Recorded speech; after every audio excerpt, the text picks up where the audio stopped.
दोस्तों, अगर कहीं भी आपको नाके पर रोके आपकी तलाशी के दौरान आपसे कोई कीमती चीज कोई पुलिस एहलकार ले लेता है अपनी तहवील में और आपको बोलता है कि चले जाओ नहीं तो तुम पर एफआईआर दूंगा या तुम्हें अरेस्ट कर लूंगा, और अवाम क्या करती है, डर के मारे चली भी जाती है कि यार अरेस्ट हो जाए, इससे बेहतर यही है कि हम चले जाएं, अपनी चीज का वो फिर ख्याल नहीं रखते। तो दोस्तों, आपने उससे चीज वापस लेनी है, उसका मैं तरीका आपको बताता हूँ। पहले तो एक बात आपने ये याद रखनी है कि सब इंस्पेक्टर की मौजूदगी के बगैर अगर कोई आपको नाके पे रोकता है तो पहले तो आपने नाके पे रुकना ही नहीं। अगर फिर भी आपको रोकते हैं, आपने 15 पर कॉल करनी है, 1787 पर कॉल करके उनकी शिकायत दर्ज करवानी है। ये ऐसे नहीं होता कि कोई भी पुलिस कार उठा और कहीं भी जाकर उसने नाका लगा ली। ये बाकायदा एक एसओपी है, और इस एसओपी के तहत एक सब इंस्पेक्टर उसके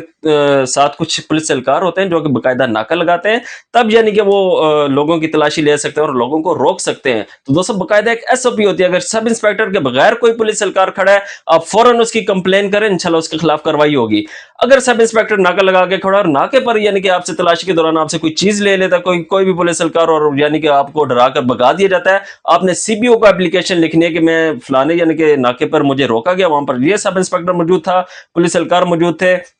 मुझसे तलाशी ली गई और ये जो चीज थी, मेरी जो कीमती चीज थी या इतने पैसे थे, वो मुझसे लिए गए और मुझे डराकर वहां से भगा दिया गया। तो वो जो चीज है या वो जो पैसे हैं वो मुझे वापस दिलवाए जाए, तो सीबीओ इंशाल्लाह उनके खिलाफ कार्रवाई करेगा और आपकी जो चीज है, कीमती चीज है, वो आपको वापस दिलवाई जाएगी। ये हो गया अगर आपको अरेस्ट नहीं किया। अगर आपको अरेस्ट किया जाता है, आप पर एफआईआर होती है और आपसे जो चीजें थी, आपका मोबाइल, आपका पर्स और कोई भी कीमती अशिया जो यानी कि पुलिस ने अपनी तहवील में ली थी, अगर तो बरामदगी में उन्होंने डाली है तो आप उनकी सुपरदारी करवाएंगे। अगर उन्होंने बरामदगी में नहीं डाली, वो पुलिस ने खा पी गए, तो आपने उसी मजिस्ट्रेट को जिसके पास आपको पेश किया गया था, उसी को आपने एप्लीकेशन देनी है कि जब मुझे गिरफ्तार किया गया, मेरे जेब में ये सामान मौजूद था, इतने पैसे थे, वो बरामदगी में नहीं डाले गए, कम पैसे डाले गए या सारे पैसे पुलिस ने खा लिए। आपने मजिस्ट्रेट को अपनी एप्लीकेशन लिखनी है, तो मजिस्ट्रेट इंशाल्लाह उनके खिलाफ कार्रवाई करेगा। वो जो आपके पैसे थे, वो जो आपकी चीज थी, वो इंशाल्लाह रिकवर करवाई जाएगी।